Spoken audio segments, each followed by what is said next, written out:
तो गाइस एक और हरी झंडी हम लोगों को मिल चुकी है। एनसीएल के हेम ऑपरेटर का रिक्रूटमेंट आउट हो चुका है। यहां से गाइस क्लियर कट हम लोगों को नजर आ रहा है कि ऐसा नहीं हो सकता कि हेम ऑपरेटर की वैकेंसी को एनसीएल ने निकाला है तो टेक्नीशियन की वैकेंसी नहीं आए।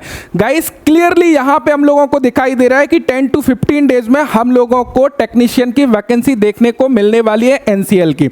दूसरी चीज यहां पे एक और क्या चीज क्लियर हो गई, एक जो संशय बना हुआ था आप लोगों के मन में, क्या सर एनसीएल में जो वैकेंसी आएगी वह कॉन्ट्रैक्ट बेसिस पर तो नहीं आ जाएगी, ये भी क्लियर हो गया है कि आप लोगों की जो वैकेंसी आएगी वो रेगुलर बेसिस पर डायरेक्ट रिक्रूटमेंट निकाला जाएगा, क्योंकि हेम ऑपरेटर का रिक्रूटमेंट आ चुका है। अभी उसके बारे में भी डिस्कस करेंगे। तो यहां पर क्या है, उनका जो रिक्रूटमेंट है वो भी डायरेक्ट रिक्रूटमेंट, परमानेंट भर्ती आप लोगों की निकाली गई है।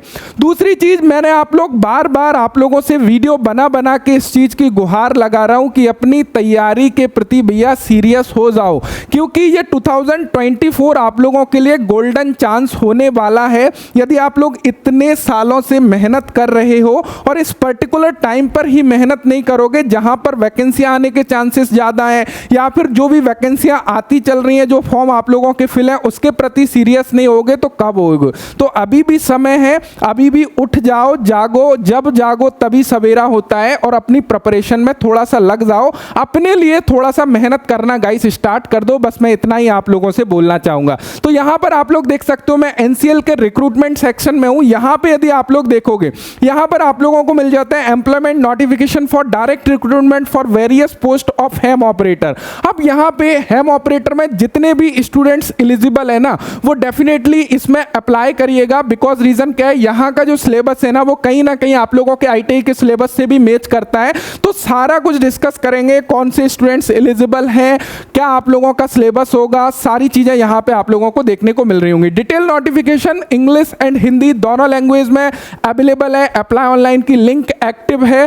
तो हम लोग डायरेक्टली डिटेल नोटिफिकेशन पर चलते हैं, देन वहां पर चीजों को समझने की कोशिश करते हैं। तो यहां पे ऑलरेडी मैंने डिटेल नोटिफिकेशन डाउनलोड करके रखे हैं, तो हम लोग सबसे पहले ओपन कर लेते हैं। यहां पर आप लोग देख सकते हो नॉर्दर्न कोलफील्ड लिमिटेड का ऑफिशियल नोटिफिकेशन है, जहां पे आप लोगों को रिक्रूटमेंट नंबर मिल जाता है, एम्प्लॉयमेंट नोटिफिकेशन हेम ऑपरेटर ट्रेनिंग का। अब यहां पे थोड़ा सा गाइस देखिएगा, जो एनसीएल की वैकेंसी है, जैसा कि पिछली बार जो है निकाला गया था, सेम यहां पे सारी चीजें हैं। हेम ऑपरेटर की ये वैकेंसी है, एंड यहां पे आप लोग देख पा रहे होंगे हेम ऑपरेटर के अंतर्गत काफी सारी पोस्ट आ जाती हैं, जैसे कि सोवेल ऑपरेटर है, डंपर ऑपरेटर है, तो सरफेस माइनर ऑपरेटर है, डोजर ऑपरेटर है, ग्रेडर ऑपरेटर है। तो ये सारी पोस्ट के अंतर्गत जो हेम ऑपरेटर के अंतर्गत आ जाती है, तो सभी का हम लोग यहाँ पे देख रहे होंगे।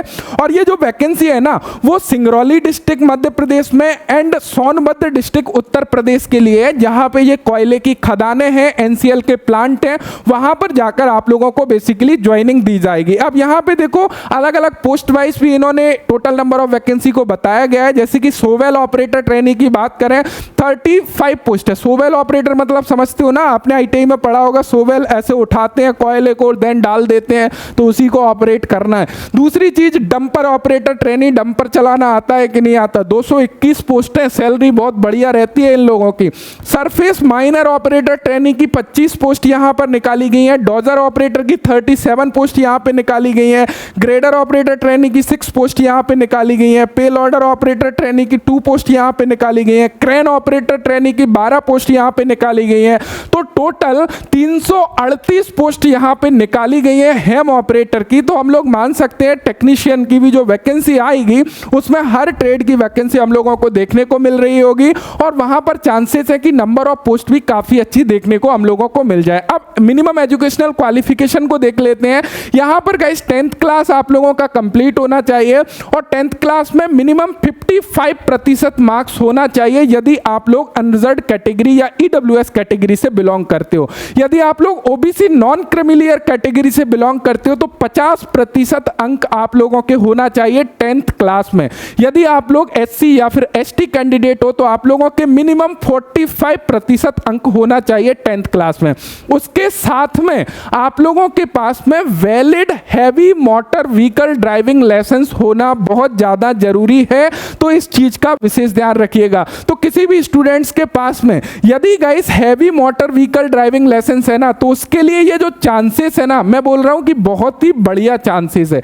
मैंने आप लोगों के साथ में पिछले साल जो वैकेंसी आई थी एक पे स्लिप शेयर करी थी, उस टाइम गाइस मेरे साथ में मेरा ही दोस्त था। देन प्रिपरेशन में उतना बेहतर नहीं था, तैयारी में उतना बेहतर डेफिनेट नहीं रही था, एंड एनसीएल में वैकेंसी आती है, सेम यहाँ पे पता है आप लोगों को heavy motor vehicle driving licence मांगा जाता है। उसने डंपर ऑपरेटर में अप्लाई किया और देखा कि अप्लाई करने वालों की संख्या इतनी कम है, बिकॉज किस रीजन की वजह से कि मैक्सिमम स्टूडेंट्स के पास में heavy motor vehicle driving licence नहीं था। उसका सिलेक्शन कट ऑफ मार्क्स लाने पर हो गया, यानी कि उसने कुछ भी पढ़ाई वगैरह नहीं, केवल कट ऑफ मार्क भी लेके आया ना, उसमें सिलेक्शन हो गया। लेकिन अभी की सिचुएशन थोड़ी सी डेवलप है, हर स्टूडेंट्स अवेयर है, heavy motor vehicle driving licence definitely काफी सारे स्टूडेंट्स के पास होगा और वो अप्लाई करने वाले हैं, तो थोड़ा सा जागरूक होना पड़ेगा, पढ़ाई भी करना पड़ेगा। तो उसके लिए हम लोगों को सिलेक्शन प्रोसेस को भी समझना पड़ेगा। तो ये यहाँ पे समझ में आ गया।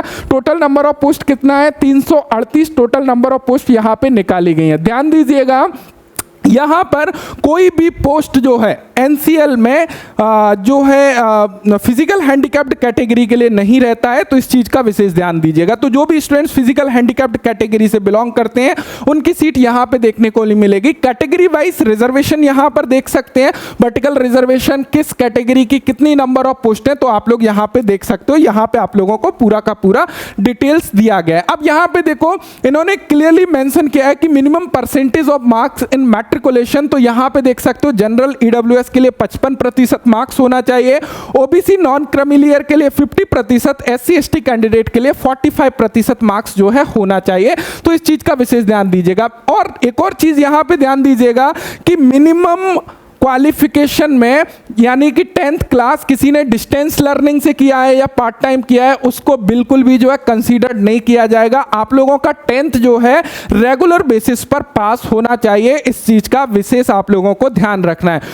और एंड यदि हम लोग अदर बात करें, कुछ इंफॉर्मेशन यहां पर दी गई है, एंड यहां पे पे लेवल की थोड़ा सा बात कर लेते हैं। तो हेम ऑपरेटर के अंतर्गत ये सभी पोस्ट आती हैं, तो इन सभी पोस्ट को मैं हेम ऑपरेटर से जो है बोल रहा हूं। तो ये मैं जब हेम ऑपरेटर बोल रहा हूं, इन द सेंस में सारी पोस्ट की बात कर रहा हूं, चाहे आप लोग सोवेल ऑपरेटर में अप्लाई करो, डंपर ऑपरेटर में अप्लाई करो, क्रेन ऑपरेटर में अप्लाई करो, डोजर ऑपरेटर में अप्लाई करो, ये सभी हेम ऑपरेटर के अंतर्गत आती है। यहां पर बेसिक पे यहां पे आप लोग देख सकते हो। उसके अलावा आप लोगों का जो ट्रेनिंग पीरियड होगा वह 3 ईयर का होगा। आफ्टर 3 ईयर आप लोगों का जो पे स्किल होगा ना, वो यहाँ पे ग्रुप डी पे स्किल आप लोगों को दिया जाएगा। तो यहाँ पे क्लियरली जो है इन्होंने मेंशन जो है किया हुआ है यहाँ पे कैटेगरी डी के अंतर्गत, तो उतना पे स्किल आप लोगों का रहेगा, यानी कि 30,000 के अराउंड आप लोगों का होगा। नेक्स्ट यदि हम लोग बात करें, क्योंकि देखो गाइस यहाँ पे सैलरी का तो टेंशन ही नहीं लेना है आपको, क्योंकि यहाँ पर ना आप लोगों को अलाउंसेस इतने दिए जाते हैं ना कि बहुत ज़्यादा अलाउंसेस मिलते हैं। रिस्क अलाउंस अलग मिलेगा, बाकी काफ़ी सारे अलाउंसेस है यहाँ जो आप लोगों की सैलरी को काफ़ी ज़्यादा हाइप देते हैं। लेकिन स्टार्टिंग में ट्रेनिंग पीरियड के दौरान थोड़ा सा बेसिक सैलरी ही मिलती है आप लोगों को। जो भत्ते हैं वो आप लोगों को आई थिंक नहीं दिए जाते हैं, क्योंकि सारे भत्ते आप लोगों के लागू करे जाते हैं ट्रेनिंग पीरियड के बाद में। तो यहाँ पे वही चीज़ जो है इन्होंने क्लियर करी है कि in additional to the basic pay mentioned above the allowances such as DA, या फिर अटेंडेंस बोनस मिलता है, स्पेशल अलाउंस मिलता है, हाउस रेंट अलाउंस मिलता है, तो काफ़ी सारे अलाउंसेस हैं जो बेसिकली आप लोगों को दिए जाते हैं।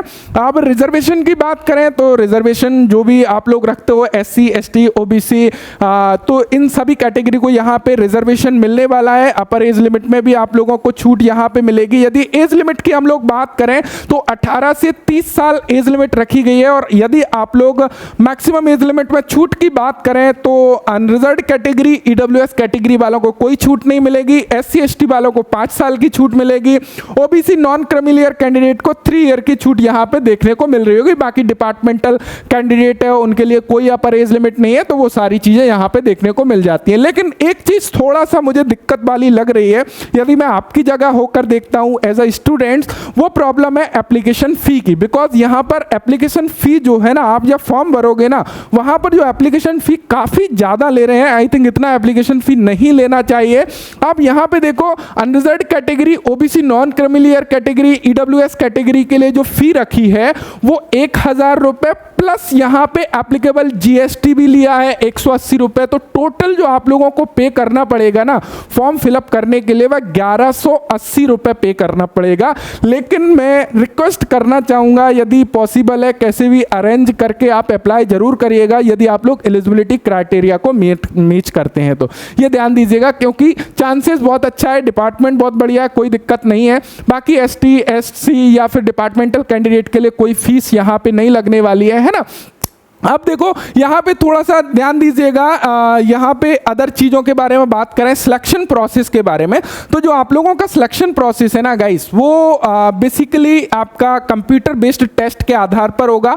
आप लोगों का सीबीटी एग्जाम होगा और सीबीटी एग्जाम में 100 क्वेश्चन आप लोगों से गाइस पूछे जा रहे होंगे, जिसके लिए 90 मिनट का आप लोगों को समय मिलेगा। सभी पोस्ट के लिए कॉमन पेपर होगा, यानी कि हेम ऑपरेटर का बेसिकली एक ही पेपर होगा, चाहे आप लोगों ने किसी भी पोस्ट में अप्लाई किया हो, like dumper operator, dozer operator, तो आप हेम ऑपरेटर के अंतर्गत ही आओगे।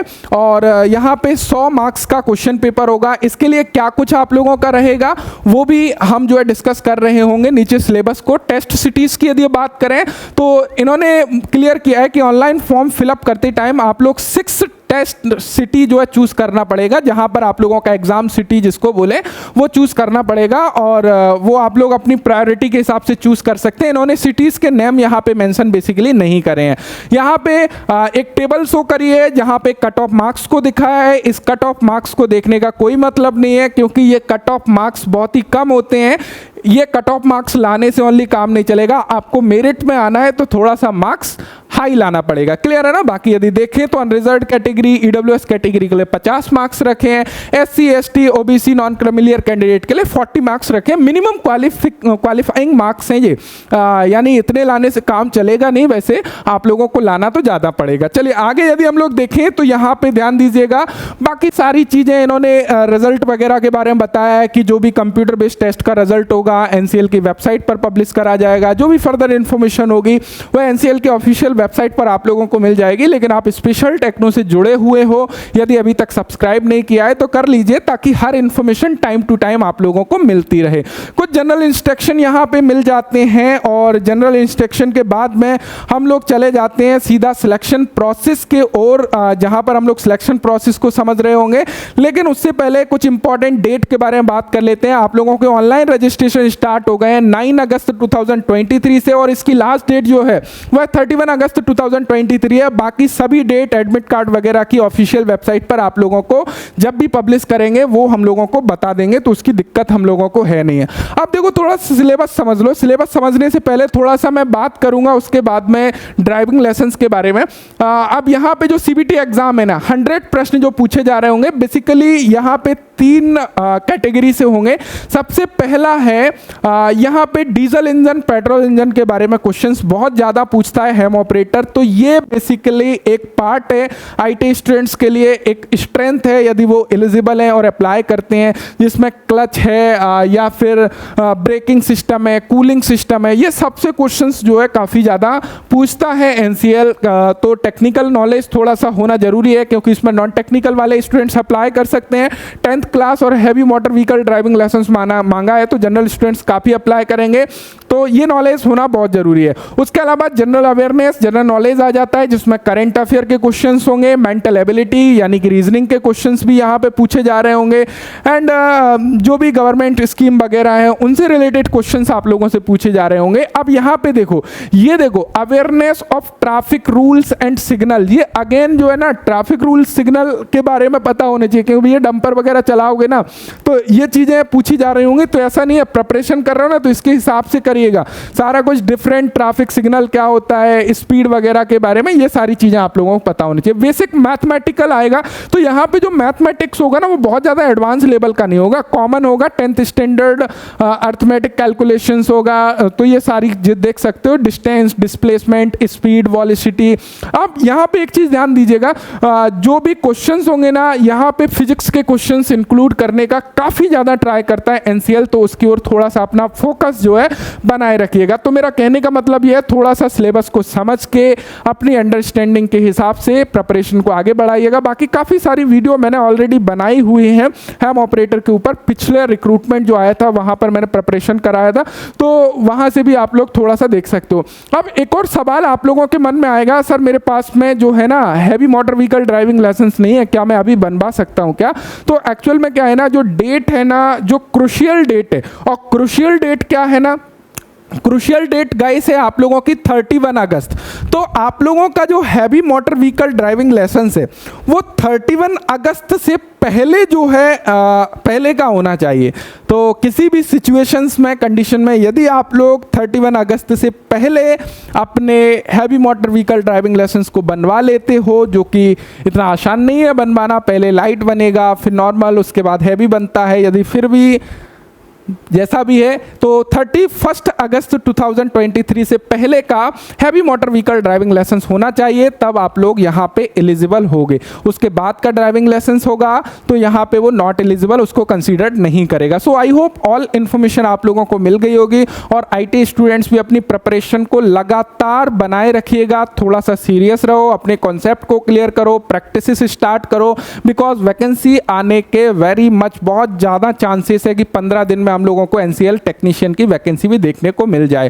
सो आशा करता हूं इन्फॉर्मेशन मिल गई होगी। इन्फॉर्मेशन मिली है तो एक थम्स अप करिएगा, और जो भी आईटीआई स्टूडेंट्स हैं जो डिटेल्स में पढ़ना चाहते हैं वो स्पेशल टेक्नो एंड्रॉइड एप्लीकेशन को डाउनलोड करके वहां कोर्स एक्सेस करके अपनी प्रिपरेशन को आगे बढ़ा सकते हैं। So thanks for watching and bye bye.